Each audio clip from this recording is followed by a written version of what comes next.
Charging an electric vehicle is easy for most owners. When you get home, you plug in your EV and walk away.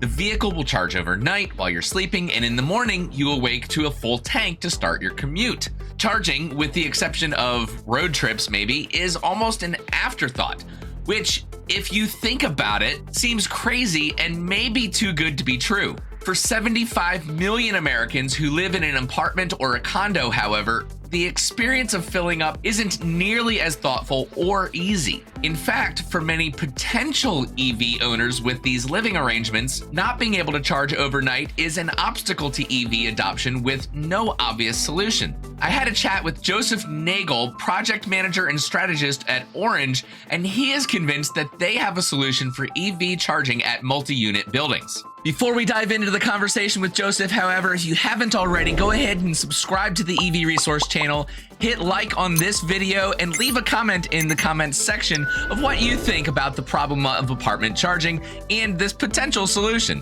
I also want to thank Titan Auto and Tire in Central Virginia for their support for the EV Resource podcast. Titan has now 3 locations that are qualified to work on EVs and hybrids, and from hybrids to Hummers, they fix everything. I take my personal cars to them and would definitely recommend, if you're in the Central Virginia area, that you check them out as well. For more information and to schedule an appointment for your vehicle, go to titanautotire.com. That's titanautotire.com. So Joseph, I want to thank you for spending some time with me here on the EV Resource Podcast. It's an absolute pleasure and honor to really get a chance to talk to you again and share about, I guess, some of the challenges that people have if they don't live in a house for charging their EV. So we are going to get into a lot of stuff. I mean, this is going to be a great conversation. But before we do, I want to give you a chance to introduce yourself and talk a little bit about the company. And really, just to everybody who's watching and listening, give them a great understanding of who you are and where, your background. Why should we listen to you and all of that? So go ahead. Yeah, thanks, Zach. It's great to be here. I'm really excited to start talking about some of the challenges and struggles that people who live in apartment communities face. That's exactly what Orange Charger does.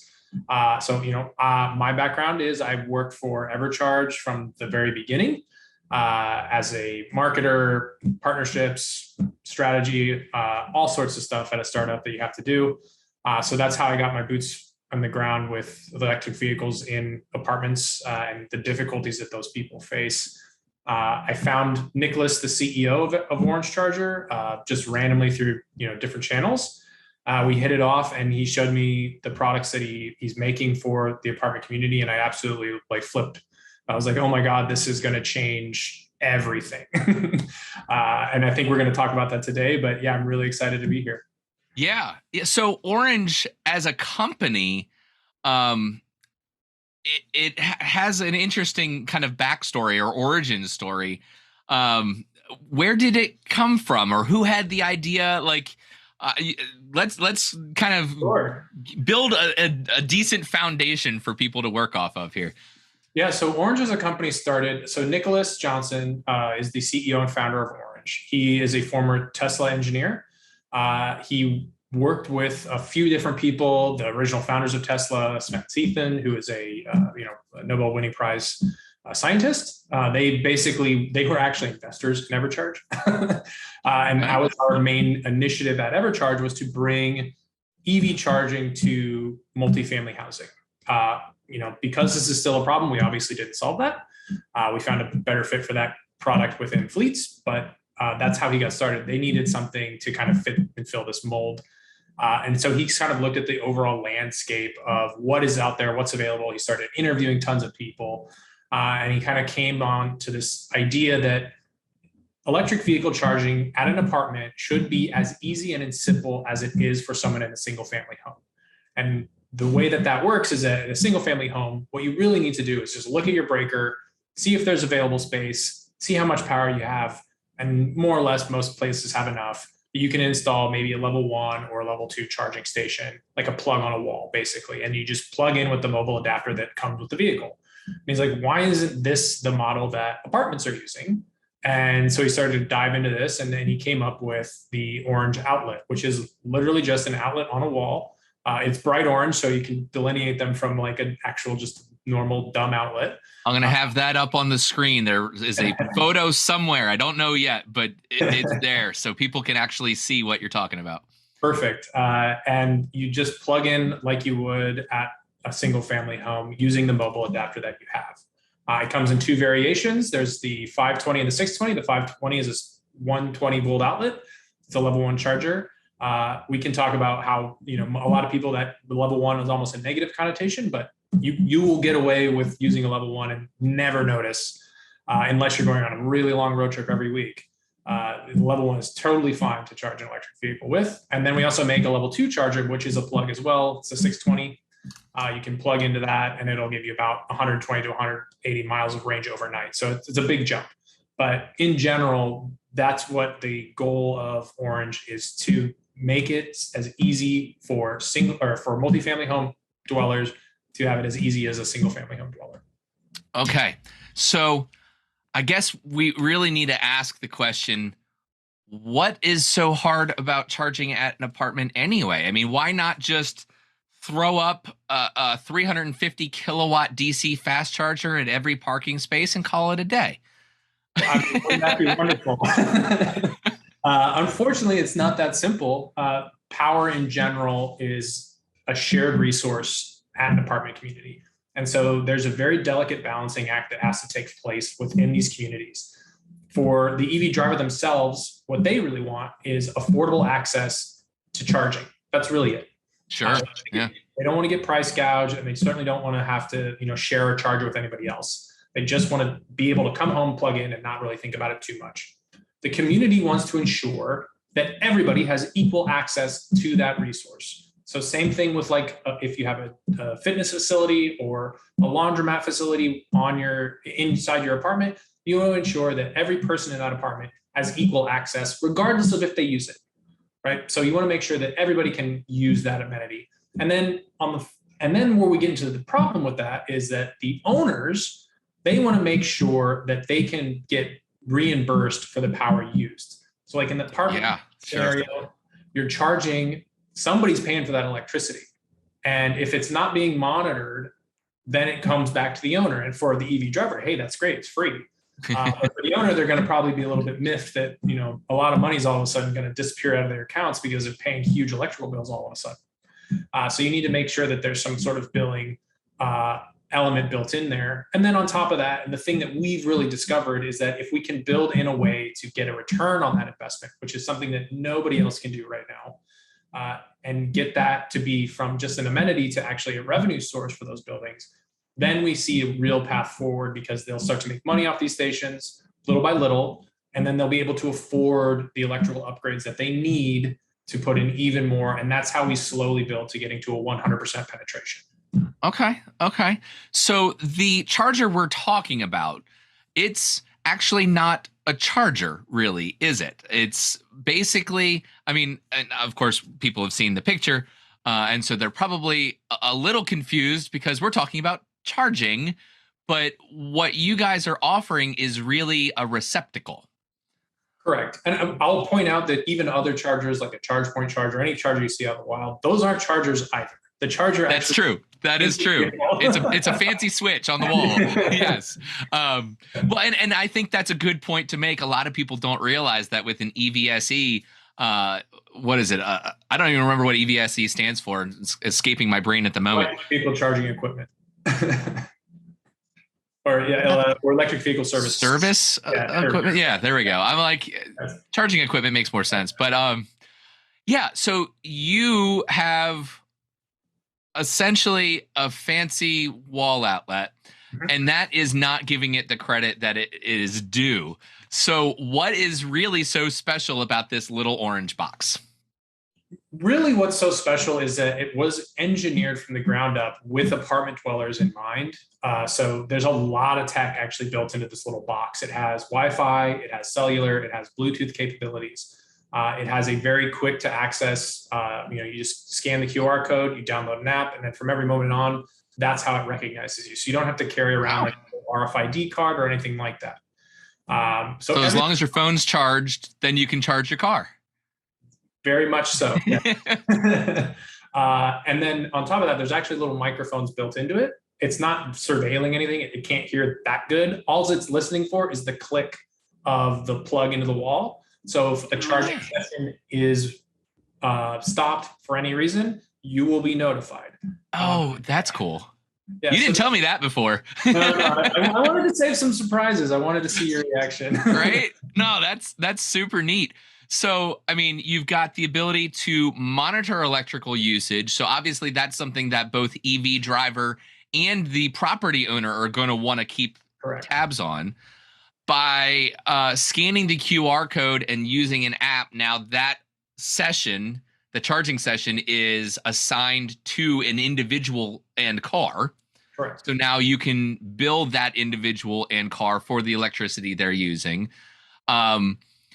So obviously this is really high-tech stuff. I mean, this is not your regular 110 outlet that you're going to pick up at Home Depot or even a 240. Like, this is nothing close to that. This is very high-tech.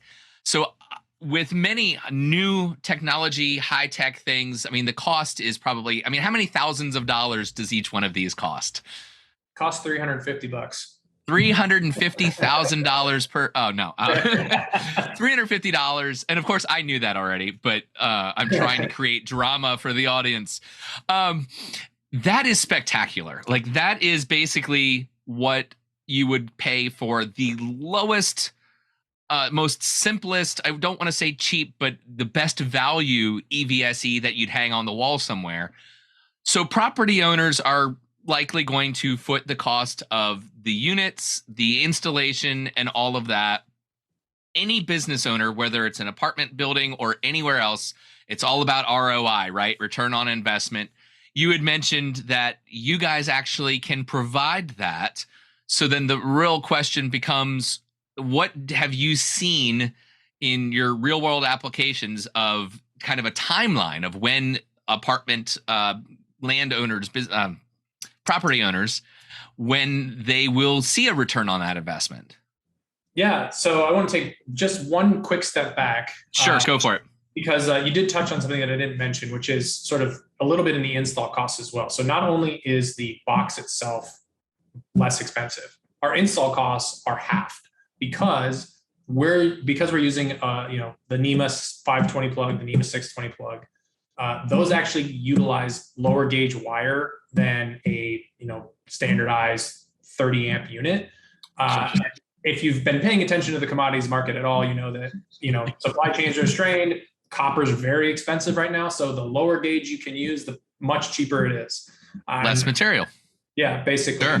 We're also providing like an install cost that's essentially halved than what anybody else can do as well, because we're using a slightly lower power scenario. On top of that, so we've cut the cost there. We've built out a revenue model for the property owners that makes sense so that drivers themselves are getting that affordable access that they need, but the property owner is getting a little bit of a revenue from those units because they paid for the install, so that they're getting paid back. And what we're seeing is like 5 to 8 years, depending on how many stations they put in and how much they're utilized. Sure. I mean, there's a lot of variables there. Sure. I mean, it really will depend on a lot of different things. But overall, the longest they'll have to wait is 8 years. And if you're talking about any other competitor, and I'm not going to name and shame, but it's going to be probably closer to 30 years before they ever see any money back from those stations. Sure. And at that point, there's newer technology. Whatever they installed gets ripped out and replaced, and they never see a recoup of those costs. Yeah, unless they are electrical engineers themselves, and they're going to keep those stations up to date and maintained for 30 years on their own. You're probably not going to happen. So you've got the cost of electricity. Obviously, that needs to be covered. You had mentioned there's a little bit extra on top so that this can happen and allow a return on the investment. The property owner, are they the ones that kind of pick the price of how much they want to charge for the electricity that's coming out of these receptacles? I mean, what's to stop them from just charging whatever they want? Maybe it's $1 a minute. I mean, what is going to keep them from essentially, I don't want to say gouging, but I mean, that really is the best word, of They have a limited supply of chargers and there's a high demand coming. I mean, maybe not right today, but in the next 5 years, we're going to see demand for charging infrastructure skyrocket. And I don't think the industry is ready to keep up with that demand. So prices, because of supply and demand, prices typically will get higher for whatever is being provided. So I'm assuming the property owner decides that. Yes and no. Yes, they do get to decide that, but we put them in a box. And we do that because of that first part of the balancing act, which is affordable access to charging. We don't want somebody getting gouged at their home for the energy that they're using. So sure, we'll let them build in whatever kind of price that they want, but there's a maximum threshold that we will put them under, because it doesn't make a lot of sense to charge somebody more for the electricity than they would pay for gas, because now we're removing one of the benefits of owning an electric vehicle. And that's absolutely what we want to do. Now, I'm assuming that cost varies geographically. I mean, Totally. California, of course, electricity, as I understand it, is a lot more expensive than many other parts of the country. Hawaii, I think, is very expensive, something like 40 or 50 cents per kilowatt hour. So is that something that you guys, as you're having a conversation with a property owner about designing a system and install costs and everything, you're also saying, well, this is the cost of the electricity in this area from your provider. So this is the absolute cap of what we're going to allow, essentially. Essentially, yes. And what we typically do is we give them a recommended, like, this is probably what you should be charging, all things considered. As a cap. If they want to go over that, we'll just deny them that request, because again, it doesn't make sense. And what we can explain, we've never run into a scenario where they don't understand exactly what we're talking about. We're like, well, if you do that, they'll just stop charging here, and then you'll make no money. So you are incentivized as the owner to stay under that anyway, because you don't want them to stop charging. In fact, you want them to charge more.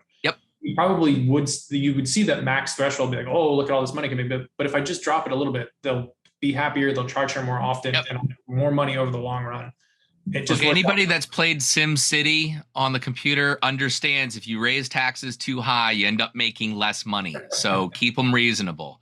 The lessons we learn as kids have real world applications here. So important. So I didn't talk to you about this part, but what is the downside? Like, if a property owner wants charging and they talk to you guys, what's the one thing that you would say to them that makes them go, you know what, never mind, I don't want that? Power is not an infinite resource. That's always the stopper. And that's something a lot of people don't understand, I guess, because we're so accustomed to just walking the house, pushing the button, and the lights come on. When you're talking about an entire building, there's only so much power within that building. And the garage itself, where the cars are typically parked, wasn't designed to power very much stuff. Sure. So there's not a lot of available power down there. So at some point, you will have to bring in new service or figure out something else. As battery tech gets better, maybe that's an option. But there's something you have to, at some point, put more service in. It's just an inevitability, especially in older buildings, because they just weren't designed for it. Sure. And that in and of itself is the one thing that is still a little expensive. There are ways to get around that. Again, like with Orange's solution, hey, you're making money off this resource. So if you just did decide to say put 25 grand into upgrading your electrical service, you will make that back over time. And that's kind of where we're seeing, like, that's why we can legitimately say that we are going to help scale these apartments to that inevitable future where we're getting close to 100% electric vehicle. Sure. So you had mentioned that you guys offer 110, regular voltage, if you will, or at least for this country. And then also 240. Property owners, unless they own an EV themselves, are probably clueless about the charging needs about electric vehicles. They probably have no clue how many people that are living there currently have EVs, what kind of demand they have, what they need to satisfy. How in the world do they decide how many chargers to install, if they're 110 or 240, or maybe a mixture of both? Like, where do you even begin with that? So what we typically do is we go on site and we do an assessment, or we send an electrician to do an assessment where we don't have boots on the ground. And they bring back to us a bunch of the information about that property. And if it has maybe only 100 amps, maybe we'll recommend more of the 120 volt, because, hey, you'll get more coverage here. You'll be able to, please more your residents, and then we can make a plan, and hopefully in the next 3 4 5 years you've made your money back on that investment, and then you now can feel comfortable in bringing in that new service. If you have a newer building that has plenty of power, let's say you've got a 400 amp panel that's just basically empty, that's where we can have a little more fun and be a little bit more, okay, well, let's put more 240 volts in here. We can place them strategically throughout the garage. I mean, because we're using a lower voltage, we can actually cover a huge number of spaces. I mean, on a 400 amp panel, for example, we'd cover 100 spaces. So, we're already pushing to a limit where it's not really for the now, it's for the foreseeable future. Sure. Yeah. And that really is something that I think is important to point out, that you can't install things for now, because next year you need more. The following year, you need more. 2025, you need even more. Towards the end of this decade, I think you need every single parking spot to have the option to charge. Now, whether they do or not, whether they have a gas car or an EV, who's to say? But, another 8 years and you've got most of the major manufacturers, if not already full EV or very close to it. I mean, they're all talking about different years as targets. We need this like now, but especially over the next 8 years, this needs to be built out everywhere. And maybe you don't know. I mean, I don't know. This will be interesting. But what do you think is the limit of what you guys are capable in terms of installs and projects to work on? I mean, you're based out of California. Where is there a geographical limit? Is there a manpower limit? I mean, what are you guys capable of is kind of where I'm going with that. I mean, that's kind of like the $64,000 question. Basically, I don't know. We are new, and the industry is very new. Like when I started at EverCharge 7 years ago, there was one company that made 2 vehicles. I mean, I lived in California, so there was a smattering of like compliance vehicles that right. 500E and et cetera. Yeah.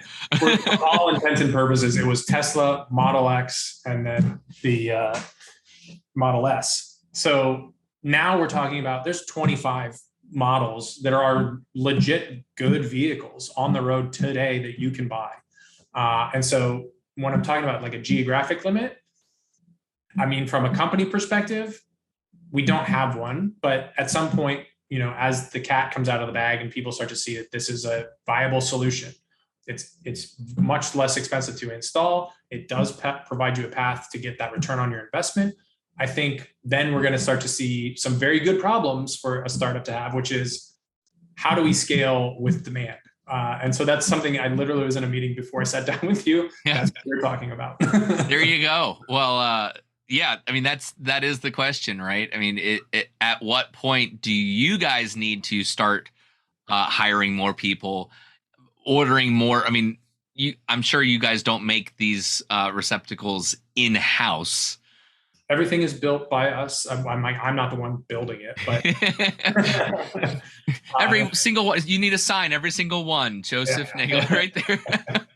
But we try to keep everything within our control, very much like an Apple model, where things within our Orange ecosystem to be built by us. That builds a lot of confidence for future-proof, because you're not relying on somebody that doesn't have something that they need to give you in order for you to finish a project. You don't have to go to somebody and be like, well, I know we're 75% of the way done, but we're going to have to wait on the rest. Like, those are not conversations you want to have. So having control, that's important. So that means that you're solid as a company, which anybody watching and listening that either lives in an apartment or owns multi-unit dwellings, that might be interested in talking to you guys, they need to know that there will be ongoing continued support, that you're going to be around, because any company, especially a startup, you're going, all right, well, 5 years from now, if they don't exist anymore, how do I keep using this? Whether that's a car or a charger or whatever it is, that's just the way it is. So I have a lot of confidence in you guys based on what you just said, because that really is, at least in my opinion, which is meaningless, the way to go. So, I mean, so just to touch on that a little bit, like everything that Orange builds is over engineered for a reason. And it's to basically mean that we want to make sure that those outlets do actually last 20 years.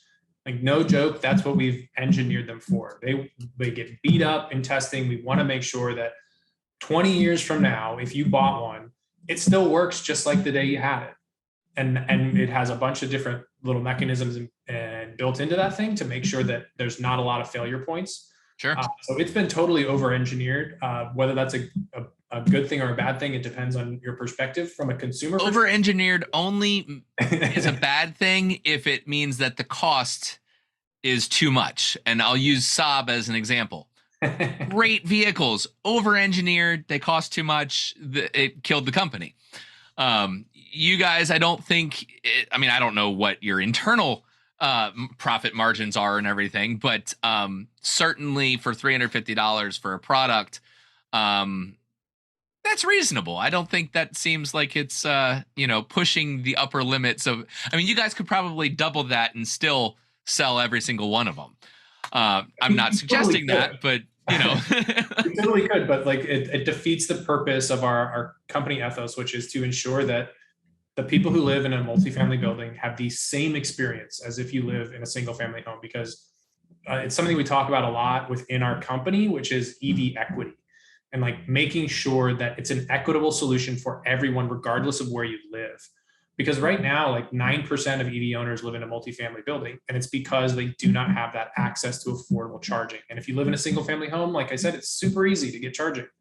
It'll cost you max $1,000 typically. And then at a multifamily, most companies are charging, $4,000, $5,000, $6,000, $7,000 for these stations with the installs, and that doesn't seem fair.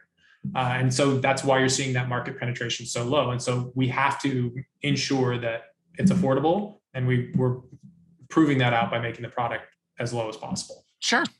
So you guys, let's say you've got a property manager and the project's finished and they've got either parking spaces or a parking garage and maybe 20 of these installed.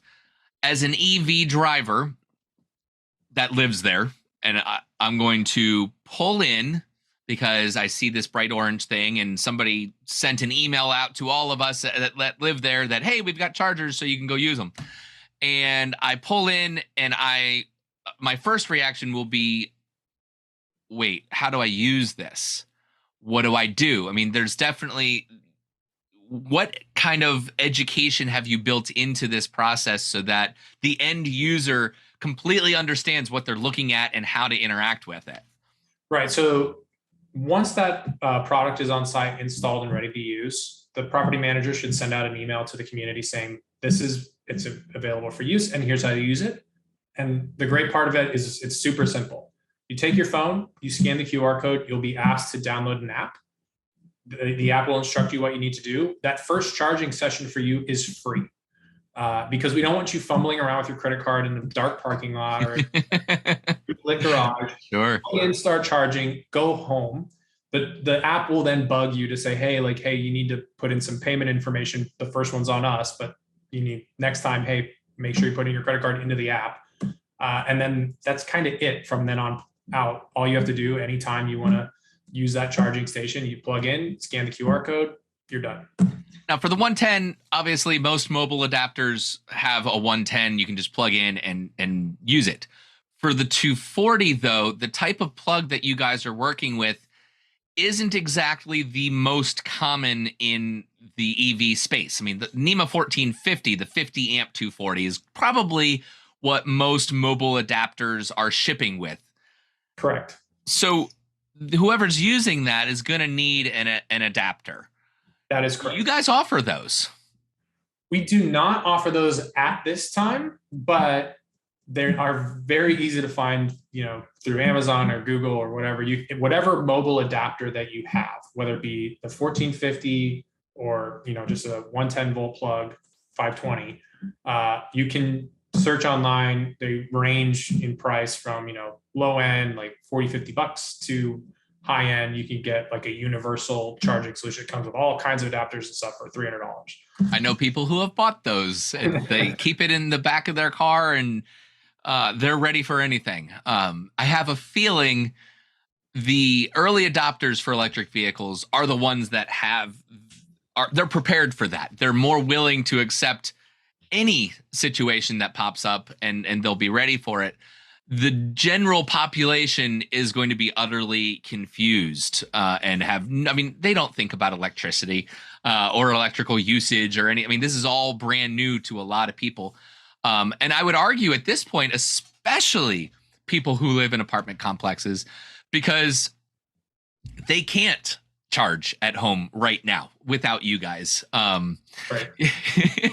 You're like riding in on the white horse, you're the knight in shining. Well, I guess maybe in orange armor. But I mean, there's definitely going to be that education side of things. Is there an online resource that you guys offer that maybe a web page that they can go to learn more about how it works, how they interact with it, what they need as an EV owner in order to be prepared? And the reason I say that is, let's say, we were talking about my friend who just bought an Ioniq 5, and I wish we could have had him on. Maybe we'll have to do this again. But he lives in an apartment complex. He does not charge at home. He can only charge out and about at public stations, and he makes it work. But certainly that's not, like you were saying, the same experience as I have, where I get home and I just plug in and I walk away. He doesn't have that luxury. So and I have a feeling that once he learns more about this, he will do this. But if somebody's in his situation exactly, where they live in an apartment, they have an EV, they want to be able to charge at home, what do they say? Who do they talk to? How can they introduce you to the property management to then maybe get the ball rolling on having a conversation to have these installed? Absolutely. That's an easy one to answer. So both answers to your question are at orangecharger.com. Contact us. That's the fastest way to get the ball rolling. Talk with us, and then we'll get back to you and we'll figure out what your situation is, and we can move forward that way. That's usually the best way to do it. In terms of resources, we have a lot of stuff on the website. We're always updating it with more stuff. We are working on a very comprehensive list of where you can get those adapters. And we're trying to make sure that we keep those prices up to date, so people know, like, hey, if I go here, it's going to be a little bit cheaper than if I go over here. Sure. That's all going to be coming soon in the next few months.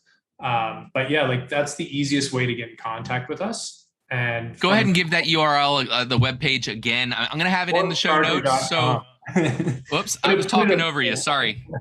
Put a big orangecharger.com up on screen. There you go. It's you know what? I'm going to cover your face. It's right there. No, there we got it. But no, that'll be in the show notes or in the video notes on YouTube. So if you are listening or watching this, you can absolutely click on that and it'll take you right there. But hey, if you're driving and you want to get back to it later, orangecharger.com. That is correct. That's the easiest way to, and we also have Twitter if you want to just reach out and say, hey, we're at, it's actually charger_orange. Someone stole our Twitter handle, so we can't use that one. Is there any other thing that people need to know? We've covered a lot. We've been flying through this. Yeah. I feel like we should have slowed down a little bit, but we've definitely been quite thorough. What do you want people to know that we haven't covered? We could definitely talk about, I think the thing that pops into people's minds a lot is, why can't DC fast public charging solve the apartment charging scenario? We can talk about that. And I touched on it a little bit, and I really didn't get into it, but basically we're talking about EV equity again. First of all, no matter what someone tells you, the DC fast should not be used as a daily usage thing or a weekly usage thing, because it will degrade the battery over time. That has been Yes. proven time and time again. Don't believe what anyone else tells you. That is Fast charging and fast discharging. Yes. For those of us who are into electric motorsport. Yeah, I mean, that just lithium ion batteries do not like to, they don't like that. So charge as slowly as possible where it still meets your needs. Correct. And so when we're talking about like DC fast as a, hey, if you live in an apartment, let's just put all the DC fast chargers across the street, for example. Number one, you're going to damage your battery, so the value of your car is going to go down. And number two, a lot of those mark up the price of electricity quite a bit. So I think currently, I think the average for the nation is like 15 cents a kilowatt hour for home chargers, like a home scenario. And then for those DC public fast stations, it's like 45 cents. So it's 3 times as expensive. So, and that's the other part about the EV equity. So not only is the station, currently before Orange existed more expensive, like 5, 6, 7 times expensive. Also, the electricity that you're paying for if you were to just frequent DC fast charges is 3 times more expensive for the same energy. Yep. So that's why we're not seeing a huge, market penetration into apartments, is that, I mean, it's just difficult and expensive. And why should somebody who doesn't have a charger on site want to sign up for that? Yeah. Well, and I'll build on that, because that certainly is very consumer facing. But for any property owner that wants to install DC fast charging, the biggest expense is not the chargers, and it's not the electrical usage, it's demand charges. Where you've got peak demand charge, and I won't get into the details of how that works. That maybe I'll maybe create a YouTube video about it or something to explain that. But demand charges are really the largest expense that fast charging locations have to deal with. So it really isn't, ideal for a property owner or the consumer. It's more expensive for everybody. Now, yes, you can charge 10 to 80% in 20 minutes for a number of newer EVs. That's great for road trips. Absolutely wonderful. You don't want to sit around all night, but at an apartment, that doesn't make sense, because it's almost too fast, where you would need to stay with the car. You can't just plug in and walk away and go to your apartment and do whatever. You would have to stay with the car. And now it's actually taking the individual more time. So, I mean, that's a way of looking at it. You guys are actually saving the end user time, even though the car is taking longer to charge. But how long does it actually take a human being to charge an electric car? Right. It's as simple, with the Orange outlet or any other, home charging solution. It's as simple as walking up, plugging it in, and walking away. So it's like 30 seconds max is the time. Way too long. Yeah. Look, I mean, on Twitter about this, about how someone's like, people ask me all the time how long it takes me to charge my EV. And I tell them it takes less than a minute. I plug it in and I walk away, and that's it. And then when I'm ready to use it again, I unplug it. They're asking the wrong question. They need to ask, how long does the car take charging? I mean, it's a matter of reframing people's expectations. Yes. Because, and it's something I actually talk about a lot in all my social circles, is our electric vehicles are more closely related to smartphones than they are gas cars. Yeah. When you start to think about it in that context, then you start to understand, like, oh yeah, like, when I use my iPhone and I'm done with it at the end of the day, I don't say, oh, I have 50% battery life. I'll let it drain to 0. And at whatever point that happens, then I'll plug it in. Yes. That's never how that works. I'm like, I'm plugging it in at the end of the night because I want to wake up with 100% in the morning. Yep. Yeah. I mean, usually your phone and your car are charging while you're doing something else. Case in point, my phone. It's plugged in right now because I was at like 20%. So I'm like, all right, but I'm not doing anything with it. It's just sitting here. The car, I'm not doing anything with that either. It's just outside. And guess what? It's plugged in too. So it's like. And the phone is being used way more often in the car. Your car is there like 90% of its entire life. It just sits in a parking space. So that's why a lot of people have been pushing so hard. Like, why aren't we installing more outlets places where cars are parked longer, which makes total sense. Yeah, we don't need the fastest of fast charging where people live. We don't. I would argue that we don't even need it where people work either. We could do a simple solution like what you guys are offering. Um, I've got nothing else. I think. I mean, it really like you just I knew a little bit about Orange before you and I first talked earlier this week. Of course, after two conversations now, I feel like I could explain it to somebody else really well, and that's I think a good sign of knowing something. So I'm hoping that once more people hear about this and see videos that they can grasp this because it's a simple idea. I mean, it's really not hard to understand. I'm not saying that I'm like some genius because I finally get it. Like, no, this is easy.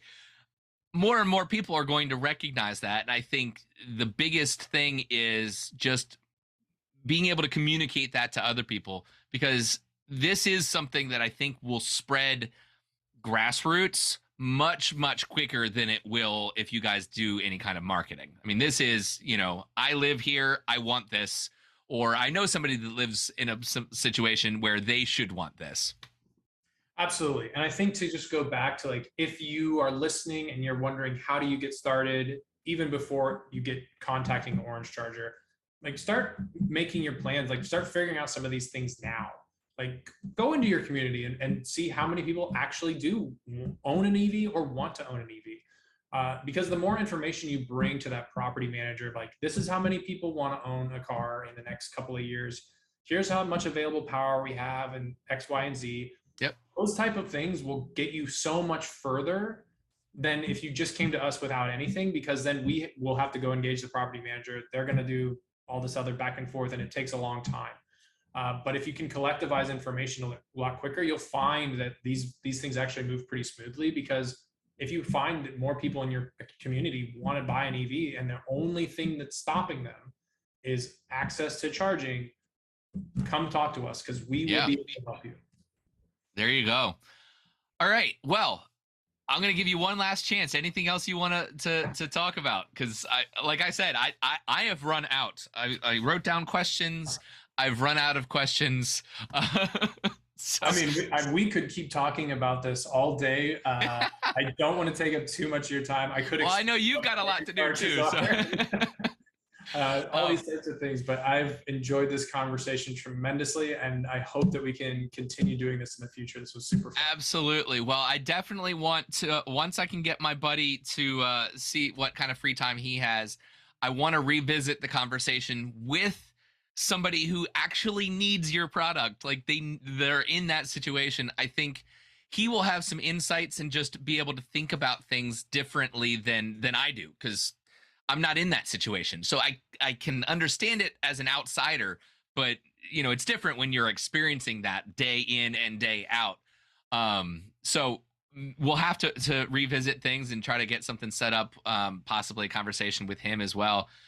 But Joseph, I want to thank you for your time, because I know you're super busy on a Friday. But I want to thank you because this is something that I've said over and over with the EV Resource podcast. I started EV Resource to share information. I want to educate people about what they need to know in this industry, whether it's about the cars, about charging, whatever it might be. That side of things, educating people and sharing information, is really what drives me more than anything else. And so I love the opportunity to have conversations with people like you. I'm not trying to sell your stuff, but people need to know that it exists, and also just start the conversation maybe with themselves about, oh, well, how is this going to work? I mean, this is like apartment charging obviously is a huge challenge. Absolutely. There needs to be conversation about that. So I thank you for engaging with me and having a conversation, but also I want people to know that it doesn't need to stop. Like, keep having a conversation. Follow you guys on Twitter, on the YouTube video. Feel free to leave a comment, because I love seeing conversations happen, but definitely, it doesn't need to stop here. And I certainly want to, continue things and revisit this in the future. Likewise, and thank you so much for having me. I think what you do, and a lot of like the podcasting resources that are out there are excellent to educate the market and get people to understand more about this problem. And I think one of the biggest things is, to your point, like definitely keep having this conversation. And if you think there's a better solution than Orange, that's great. Like our whole goal isn't just to make Orange a big company and make money and then leave and that's it. It's to make sure that we make EV ownership equitable and that we can actually get to this 100% future that we really do. We need it. Yeah. Right? We do need to get to a point where we're not so heavily leveraged on gasoline. Unless Orange becomes the new Amazon of EV charging, there's gonna have to be some other entities that enter the field and start to help solve this problem. It's a huge ecosystem. So, Yep. We're not the only ones out there, but let's keep having these conversations because it's vitally important. All right, well, that is it for this episode of the EV Resource Podcast. I want to thank you for watching and listening. If you are into electric vehicles and you know a lot of other people like you who are interested in electric vehicles, go ahead and share the podcast with them, with your friends and family. If you haven't already, subscribe to the EV Resource YouTube channel or follow along with the podcast. We're on all the major podcast platforms, including our webpage under the podcast section. I invite your feedback via email to hello@ev-resource.com, and you can follow EV Resource on social media platforms like Twitter, LinkedIn, Facebook, and of course, YouTube as well.